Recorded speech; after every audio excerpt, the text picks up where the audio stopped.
గ్రామీణ ప్రాంతాల్లో క్రీడాకారుల ప్రతిభకు మెరుగులు దిద్దేందుకు వేసవి శిక్షణా శిబిరాలు ఉపయుక్తంగా ఉంటాయని తెలంగాణ డీజీపీ కార్యాలయ డీఎస్పీ వేణుగోపాల్ అన్నారు. బాపట్ల జిల్లా చనగంజాంలో ఏర్పాటు చేసిన కబడ్డీ వేసవి శిక్షణా శిబిరాన్ని ఆయన ప్రారంభించారు. విద్యార్థులు 40 రోజుల పాటు కబడ్డీలో శిక్షణ పొందనున్నారని తెలిపారు. పిల్లలను క్రీడల వైపు దృష్టి సారించాలనే ఉద్దేశంతో ఈ సమ్మర్ క్యాంపును ఏర్పాటు చేశామన్నారు. నిర్వాహకులకు 25,000 రూపాయల చెక్కును డీఎస్పీ వేణుగోపాల్ అందజేశారు.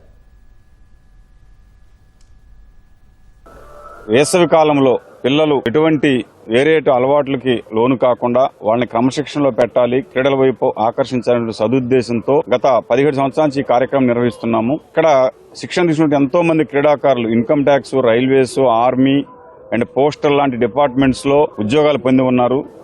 రాబోయేటువంటి రోజుల్లో 3% స్టేట్ గవర్నమెంట్ స్పోర్ట్స్ కోటాలో ఉద్యోగాలకి క్రీడాకారుల కోటను కేటాయించింది.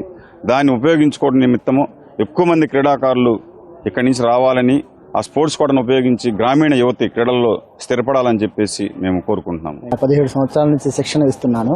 గతంలో ఆల్రెడీ ఒక 10 మంది క్రీడాకారులకి ఇదే గ్రౌండ్ లో వాళ్ళకి మంచి ఉద్యోగాలు వచ్చింది. Income tax department, railway TC, postal department, police constable, PET, army. Recent గా మొన్న ఇప్పుడు ప్రజెంట్ రిజల్ట్ వచ్చిన వాటిలో ఒక కుర్రోడు లక్ష్మారెడ్డి, గాలి లక్ష్మారెడ్డి అనే కుర్రోడికి అగ్నివీర్లో కేవలం స్పోర్ట్స్ కోటాలో కబడ్డీ నేషనల్ సర్టిఫికేట్ మీద ఆయనకి డైరెక్ట్ గా ఉద్యోగం ఇవ్వడం జరిగింది. ఈ కబడ్డీ అనేది గ్రామీణ క్రీడ.